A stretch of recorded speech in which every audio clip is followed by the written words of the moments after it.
Of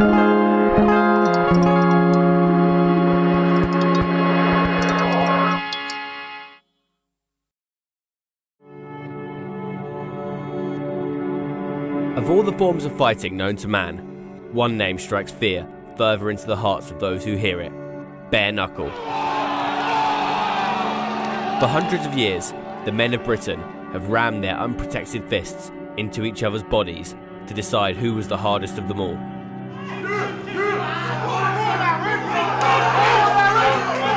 From noblemen to travellers to family men and gangsters, being a bare knuckle fighter is something that marks you out from the rest of society.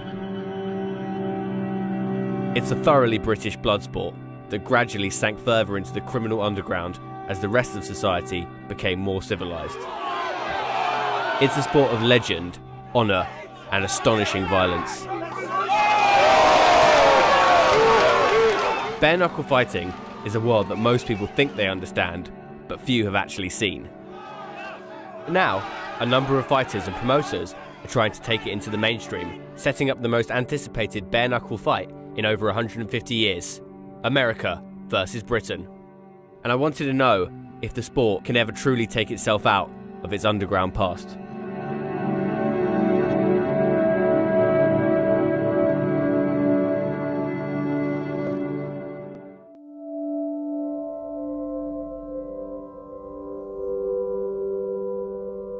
The common perception of bare knuckle fighting is that only Irish travellers and East End hard men still do it. But in actual fact, there's still a thriving underground, and the fighters come from all walks of life. And it originates here in the UK. I'm here in Hinckley, just outside Leicester, to meet Andy Topliff. Now, Andy runs a promotion company called Bad Promotions, and what he aims to do with that company is to kind of bring bare knuckle into the mainstream. It's an up-and-coming fight company, and I do it because I love the sport and I want the sport to grow. Intrigued to know more about the history of bare knuckle and why now it seems to be on the up, we met at a patriotic pub just outside Leicester. Andy, how's it going?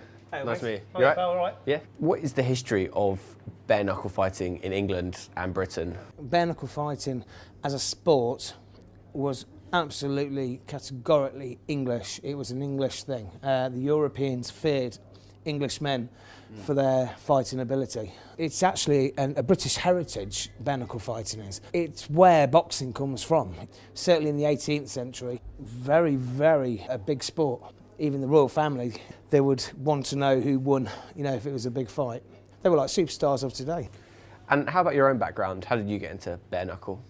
From a very young age, to be honest with you. You know, I was brought up in the travelling community. My hands, they're destroyed basically now. They're deformed because of it. Obviously, in the bare knuckle world, there has always been quite a lot of input with criminals, do you know what I mean? I wanted to push all of that out. I wanted that gone. You know, I decided to do BBAD and keep it as a proper sport. I really want to get this regulated and get it mainstream. We started the first UK belt since, you know, way over 100 years. And then I thought, well, one extra step and we'll go for the Atlantic belt, which is a real historic event. I'd always wanted to get, you know, an American to come over. Jason Young, this is the man who I've dreamt of getting over into this country. We were making history with this guy being here. The last time an American was in this country fighting for a belt, you know, against the UK champion, 1863. It's a big deal. Jason had flown into the UK prior to the fight and had surrounded himself with some of the most knowledgeable fighters in the UK, including ex-bare knuckle champion Paddy Monaghan, famous for his friendship with Muhammad Ali. 3 years it's took us to get you here, isn't it? 3 years, but I'm here. Yeah. No excuses. No excuses, I'm here. That's it. And you're going to nowhere to run. Prove the boys wrong, innit, eh? Oh, yeah. But he couldn't stick around for long, as he was off to Wing Chun Grandmaster Samuel Kwok's martial arts retreat in Blackpool, a man who apparently once trained with Bruce Lee. Clearly, Jason was taking this fight very seriously. But whilst my own experiences of fighting are fairly pathetic, I was intrigued to meet a man who'd been fighting since the age of 10, James Gypsy Boy McCrory from Newcastle, a living legend in the bare knuckle scene, and the man pitted up against Jason Young in the Atlantic title fight. We met him at his local haunt, a 50s themed diner in the centre of town. So what's good here? Everything is good, but the burgers are huge. Like, the reason why I come here is because Bird brings this, yeah. They just come here and it doesn't sell beer, you know what I mean? So that's the truth, like. Your nickname is Gypsy Boy. Where does that come from? Obviously, I've travelled all over. I've lived in Ireland and worked all over. Is being Irish a big part of your kind of fighting heritage? Yeah. I love Ireland. I love going back there. I love seeing my mum. I love it. I love spending time with my family, honestly. I love sitting on the settee, like there, cuddle, watching TV, me, big softie. I love my family. You know, loads of people, they, like, you know, they treat me, get full of rides and all that crap, but I just prefer to get full of Guinness and full of food, you know. It's a much more fun way of doing it. Aye. My days have been a model of well gone, so don't worry about the old six-pack anymore, me, you know what I'm saying? You got the keg? That's it, I've got a full keg and all. James, a self-professed softie and family man, invited us to his house to meet his charming and long-suffering girlfriend, Leanne. I love being living sort of part, you know, I'm Jack the lad, but then I don't know where my bread's buttered, you know what I mean, and I've got a good girl and she's put up with a lot. Hopefully, one day, I'll marry her, like, you know. What does she do? Drives me fucking bonkers, mate. Are it toots? Just how it in, lads? Yeah. Hey, how's it going? How's life? Just want a cuppa?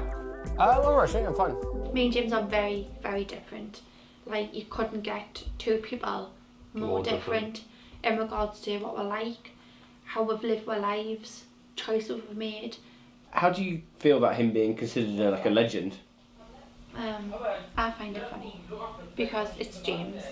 He gets fan mail now, which is quite funny. The person you see on like the fights on YouTube, that's not him. Like, I know it is, but that's not the person I know. I don't like it, to be honest with you. When you come back from the Dave Radford fight, his face was really bad. There was blood on me pillow. Like, I cleaned him the next morning. That's what's more bothered about. Try to wash the duvet twice. There was blood over the pillowcase, like, it was just awful. It's not just about him having a fight, it's the effect that it can have on us in regards as a couple. Build up to a certain fight, he's like a time bomb. Last summer I had a bit of a bad time and I thought, you know, this is not working, I'm away. But I've never seen anybody fight as much as what he did to get me back.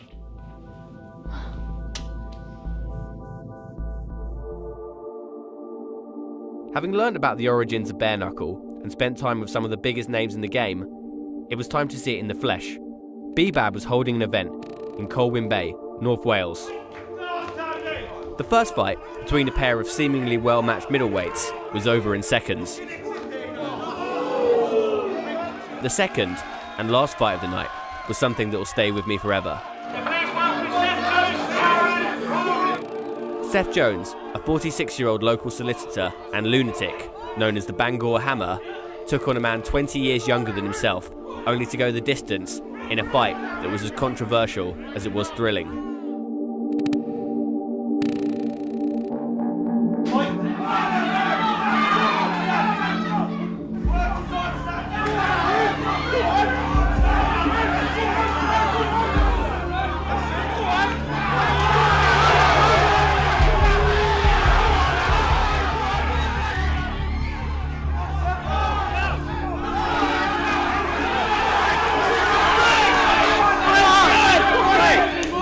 The solicitor was bending the rules somewhat. Stab me when you know it was fun. Keep up now, son.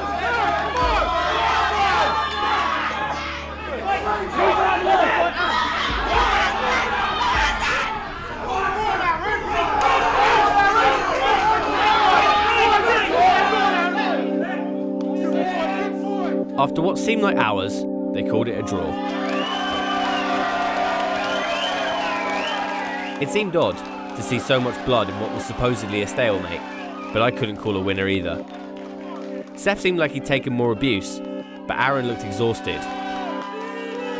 It was my first fight, put myself forwards for it when I saw it on the internet for a 13-stone fighter. How does it feel fighting someone who's 20 years older than you? Don't really matter, I've had street fights with older people since I've been young, you know what I mean? Used to get in trouble fighting and all that lot. Do you think it'll make you a more peaceful person? Yeah, I'm peaceful anyway. But you also get in a lot of street fights. How does that kind of I used to out? get in street fights when I was younger because I used to hang around with the wrong crowd.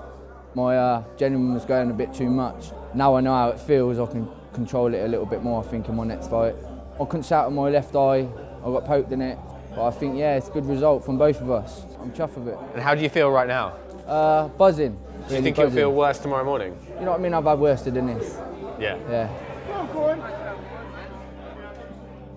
How does it feel fighting guys who are, what, considerably younger than you? Half my age. Half your age? That's just the nature of bare knuckle boxing. You know, I fought guys older than myself. I don't mind fighting younger guys, I don't mind. I just like fighting.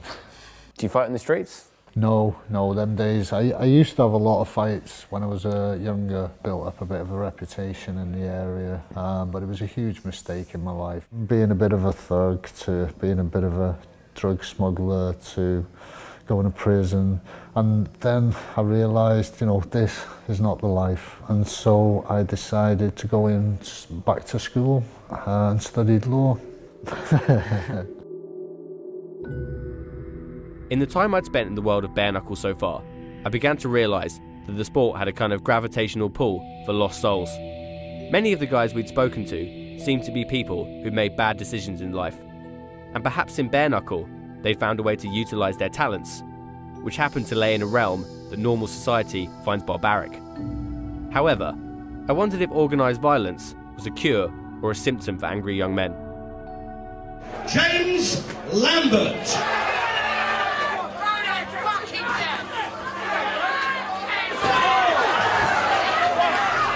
Hello friends, it's James, the author of Be Happy in 24 Hours. I used to be a very unhappy person, very violent person, bare knuckle fighter, bouncer and unlicensed boxer. And these are some of the tips and strategies that helped me change my life and literally become the happy person I am today, helping society and being the happy coach. Retiring from the sport undefeated, James Lambert had taken a complete U-turn from his life of violence and reinvented himself as a lifestyle and fitness coach, calling himself Mr. Happy. How long have you lived here then? Crikey, what has it been now? I think it's coming up to 2 years. We basically moved here for the peace and quiet, and as you know, it's you can see for yourself, it's cul-de-sac. It's very peaceful. We've got super neighbours.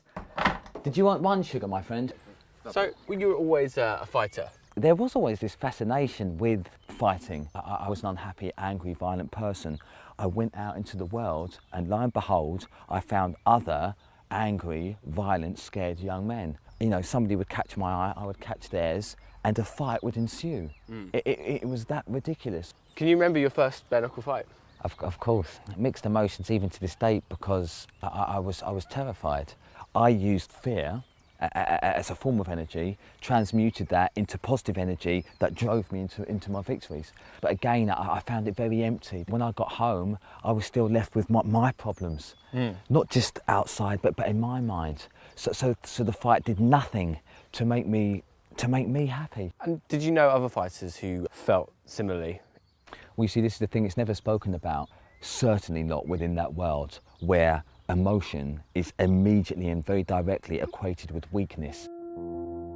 A leopard can change his spots, and that's very important because I hear it a lot, and it's a mind virus, and we accept things because they're said. They're not always true. We have to examine this. And so I want you may be a parent and your son or daughter could be going through difficulties. Never give up on them. Never give up on them. Your brother, your son, your friend could be an alcoholic, a drug addict. Never give up on them. People have the power to change inherently in them. I've done it myself. Even when you win, there was great pain. You know, my ribs could have been fractured or broken, always cuts to the face. But worse than that was the mental trauma. It was realising again what I had done, the person that I was becoming, and that really did affect me mentally. I think now looking back, I became depressed. I suppose there were thoughts of self-harm maybe, thoughts of actually, if this is it, I don't actually want to be, I don't want any part of this. And that was actually profoundly upsetting for me, and I felt terrible. So that was actually a pretty, pretty low evening, and I'd like to say it was the last, but that did happen a lot. James had removed everything that would remind him of his past life as a violent young man, apart from a punch bag which still hangs in the garage where he coaches his clients. Do you still hit the bag? Actually, I've personally chosen not to. I suppose it's about 2 years ago when I decided to fully refrain from fighting, and for me that's violence in word, thought and deed. So for me, at this current point in my life, I'm open to change. It might change next week. You know, other people can keep it controlled.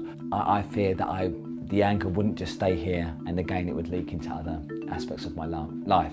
So I've just made a personal decision to not hit anything, if you like, for a while. And so far I've been good to my word. Meeting James is really surprising because here you've got a guy who's in the bare knuckle game for years and came out of it undefeated, yet in some way he feels kind of ashamed, and he will admit that he is haunted by his past. And looking at what he does now, it seems that his entire life is this kind of struggle to put that to bed, and he does seem to be winning that struggle, admirably so. And the Mr. Happy thing, I guess, is a way of him keeping that down. But behind that Mr. Happy persona, you do see flashes of the old James, this kind of machine that used to render men unconscious, as he said. But he will be the first to admit that, and he says that, you know, he hasn't conquered his demons yet. Now, in this kind of suburban life, perhaps he's fighting his biggest battle of all. The first UK versus US bare knuckle fight in over 150 years is just days away. So we've come back to Newcastle to see James McCrory, who's in the middle of his training preparations. Get in, weights down. Like all your opponents, you've got to give them the chance at the start, you know what I mean? So when you're coming out, are there any kind of like routines? Newcastle means a lot to us, and Ireland does, and by when Newcastle talking me Irish shorts. Bastard. Where would you like to see the sport going?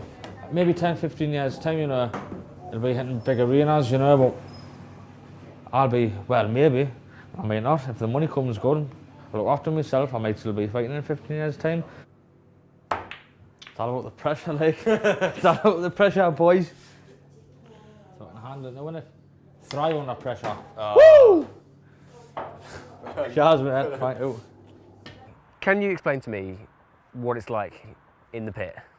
It's only like 3 bales are here, right this way, 3 bales are here this way, and you're taking 2 steps, you know, into the centre, and then you're there, you know.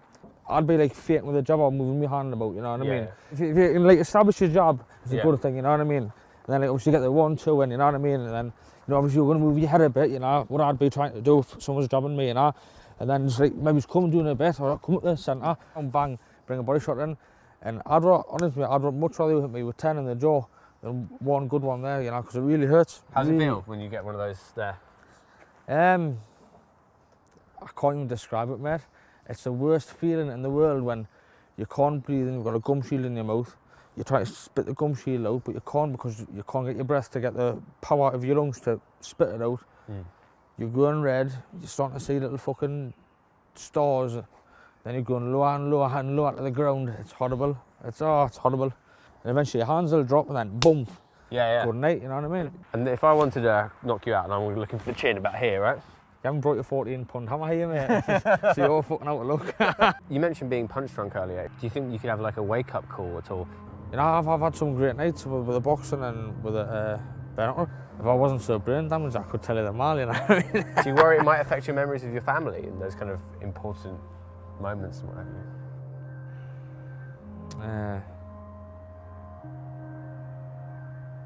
Well, it probably already has, you know. I mean, I can remember the day that my dad died. I can remember it all, every single second of it. But I can't remember much otherwise, like. Could get hit by a bus, you know, and I wouldn't have any memories at all, so it's just a risk you've got to take, isn't it? That's why the tattoos on my back, you know. McCrory is a Catholic cross, the shamrock in for my dad, and no fear. You haven't got to be scared out in life, man. You just go for it, whatever happens, happens. There's a lot more better fighters than us out there, you know, but the difference, I've got the balls to fucking, I don't just talk about it, you know. If I say I'll train for a fight, I'll train for a fight, doesn't matter where I go. I don't think Leon and my mum will realise just how big of a part of this is in my life, you know. It's fucking great when you can take someone's best digs and you can give them your best and see who comes out better. From spending time with James, what I really began to understand was this idea of heart. I think a lot of us throw it out as like a kind of, just a cliche. But actually, looking at James and the way he conducts his life with this kind of very emotional attitude, towards the death of his father and his relationship with his family. And what he does is he managed to channel that and bring it into the ring. He breaks every cliche. I mean, he's not one of these guys who comes around toting his unbeaten record. He knows he's been beaten a few times, and he literally takes it on the chin and accepts that. And maybe he's the perfect fighter because he's fallible. I love fighting. I'm the American that's coming over here across the Atlantic. I mean, it's a big deal. I don't think I'm going to lose. That's not even in my mindset, you know, it's not even an option to me. You know, I've been a fighter my whole life. I feel like I'm the more skilled fighter. I'm the bigger fighter. And I don't really give a damn what anybody says because people are always going to have opinions. People are always going to doubt you. None of that matters. What matters is what happens in that pit when it's me and him. Me and James, I'm very ready to go.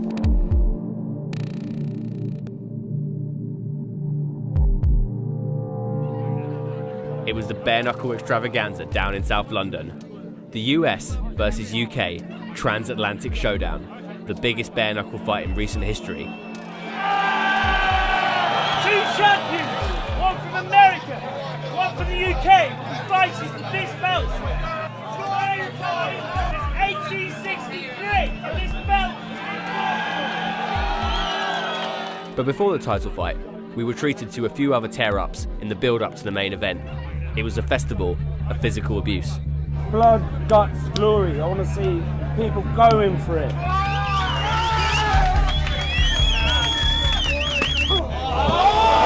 Bare knuckle, it is the ultimate sport. Yeah, ultimate tear-up. Just enjoy seeing getting in there, you know, real punches and no fucking around, you know what I mean? There's no holds barred, more or less, you know. They really go for it. Violence and plenty of chances of getting badly hurt.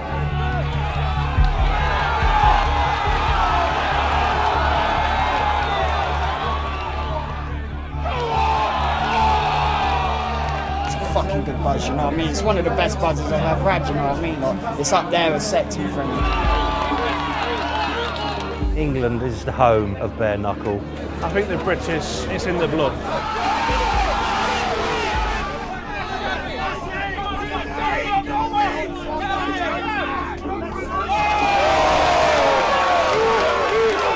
We're hard, ain't we, you know what I mean? Fuck the fucking rest of the world.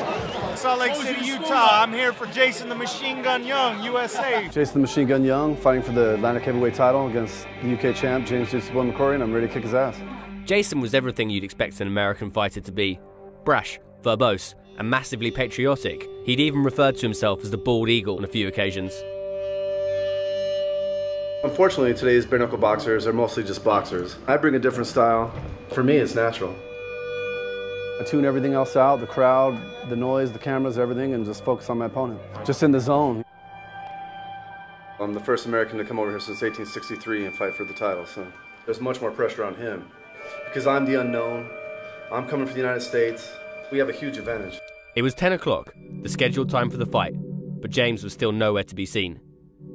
Rumours that he was refusing to come down were spreading throughout the crowd. Some said he was in a cab on his way from Newcastle, others said he bottled it. This didn't sound like the James I knew, but time was ticking on, and the success of the night depended on his appearance. Jason, who'd been in training for weeks, had become increasingly agitated. Well, I don't know what happened. He got stuck up in Newcastle. I mean, we've known about this fight for a very long time. I came all the way from America. If I was back in America, I'd have 100 friends who would come get me immediately and bring my ass down here. So I basically just told him, you know, get down here. Seems like there's a lot of excuses with today's fighters. Back in the day, somebody calls somebody out and, you know, if you're going to be disrespectful, you got to back it up. People were beginning to lose hope and headed towards the exit. It was looking likely that history wouldn't be made tonight. And suddenly, like the angel of the north, he rose.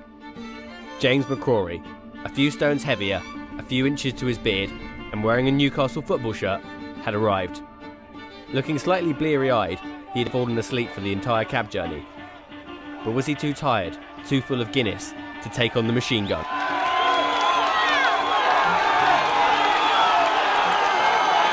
After weeks of build-up, training, mind games, and the threat of one of them not even turning up, the Atlantic title fight was about to start. We were here, on the edge of history. America versus the UK, toe-to-toe, bare knuckle.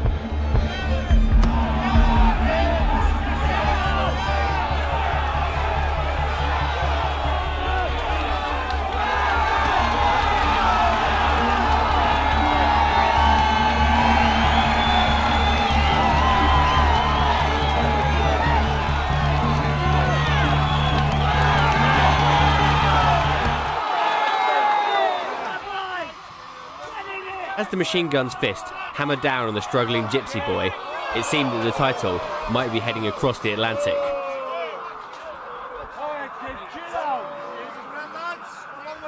But McCrory had other ideas.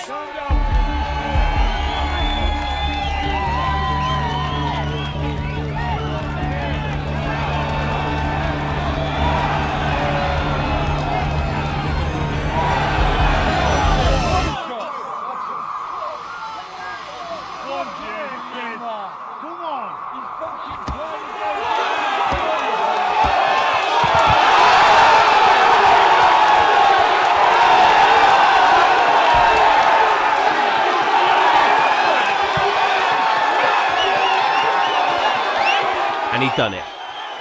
James McCrory had made sure that Britain had won the bare-knuckle bragging rights, and Young and his entourage were on their way back to Utah with their tails between their legs. His victory marked a step into the big time, not just for Andy Topliffe's company, but for bare-knuckle as a sport. And perhaps it had moved closer to everyone's dream of it becoming the biggest, nastiest, and most exciting blood sport in the UK.